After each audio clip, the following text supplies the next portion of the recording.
Good morning, you're very welcome back. Now, after 15 years living in Moscow, our next guest's new book looks at the Russians who fled the war and challenges what they now face. Here to tell us about it, we're joined by author and journalist Jason Corcoran. Good morning, Jason. It's lovely to have you here. You started off as a journalist working for, the Irish Independent. You were working for the Evening Standard, Times. You were living in London. And you get sent to Russia. Yeah. So why were you sent there originally? Well, it was a little bit of me pushing for it because in 2006, the centre of the universe was Russia. I mean, the place was really exciting place to be. The biggest deals in the world were happening, the biggest IPOs. There was a booming middle class for the first time. And it felt like Russia was going to become an acceptable partner in the West. And, a couple of years later, they won the Eurovision and then they were playing the Euros and people were chanting for Russia. In the European Championships, they had great players like Roman Pavlyuchenko, Andrei Arshavin, and we felt suddenly the Russians were the good guys. They always played the bad guys.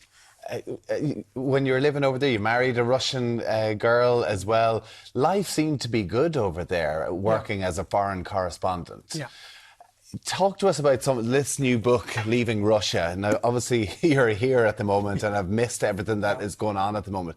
But talk to us about some of the interviews you had with certain characters when you were over there. Yeah. So this book is really a memoir and it's a celebration and an homage to the best and most brilliant Russians that I've met of the 14 years of living there. Like the best musicians, the best directors, the best entrepreneurs. And all of these now, guys, have fled.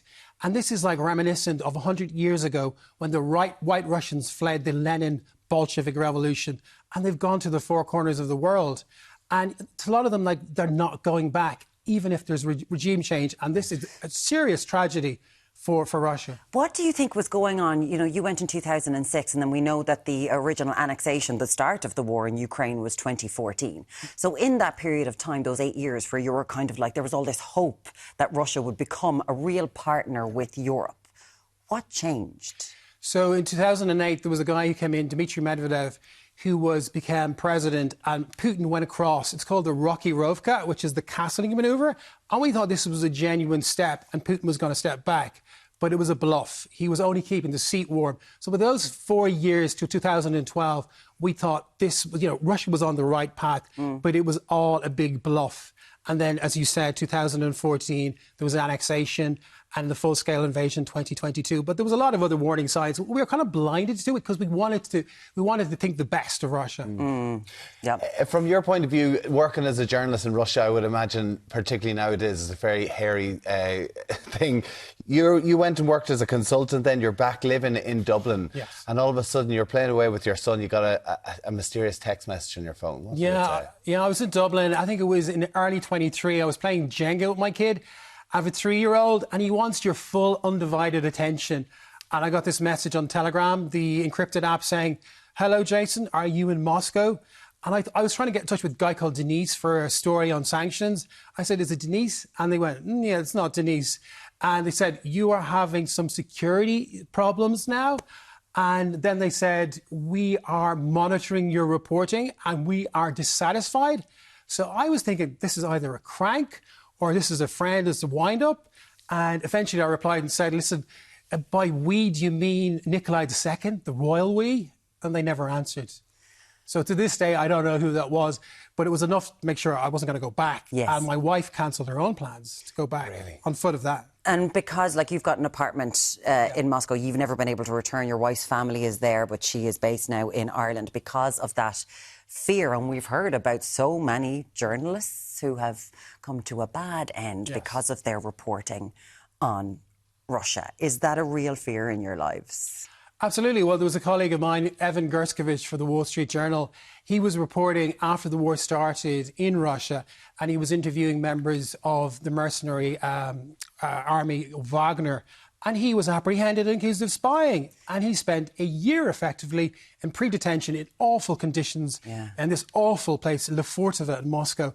And it was only released in a historic prisoner swap in Turkey, where the Americans swapped some criminals and some hackers for Evan and other Russian opposition figures. So, it's a really big risk if you're reporting in Russia now as a Western journalist. Well, even as a journalist, when you were there, you did interview Audrey Lugovoy, is that right? Andrei Lugovoy. Who, of course, alleged to have tried to poison the former KGB spy Litvinenko. Yes. What was that experience like? It was surreal. So Andrei Lugovoy, this notorious guy who allegedly murdered and poisoned this former KGB guy who defected to the West. He has this restaurant in central Moscow called Aristocrat, and I was invited into his subterranean sort of lair, and I went in and he had the tea set all laid out. So he allegedly killed Litvinenko using polonium-210 spiked in the tea. And he said to me, Jason, ni hatiti chai, you'll have the tea. And he repeated it, and he was leaning in, and I got these visions of Mrs. Doyle in the parochial house on Craggy Island, and I kind of panicked, and I had this sort of fizzy water in my bag, Georgian fizzy water, and I said, I have my own, Andre, I'm grand. And I wanted to say, I have my own poison, but I bottled it. You bottled it, so that you because didn't you do were all of sure, that. you were worried that this is, you just don't know. You just don't know.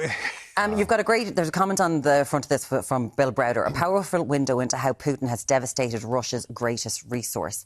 It's people. Yes. Because this is what this memoir, it's been described as almost a Jean Le Carré novel as well, this thriller about the brain drain that has happened in Russia, which we have seen before, and we know that that's what happens.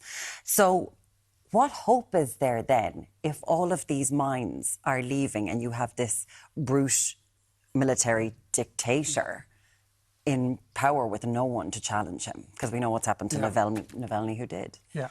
Well, there's been a real hollowing out. So the best and brightest have gone. And there's a hope. 100 years ago, there was a return of White Russians. It even took 2 or 3 generations. It was the grandchildren of the White Russians who built Russia when it opened up in 91, the fall of the Soviet Union. And the former Foreign Affairs Minister, Andrei Kozyrev, he had a meeting in New York and said to the descendants of the White Russians who had fled, come back, you're safe. We need you to rebuild Russia. And they did in their droves. So there's hope that my 7-year-old son will go back eventually, or maybe even we will go back and help to rebuild it one day.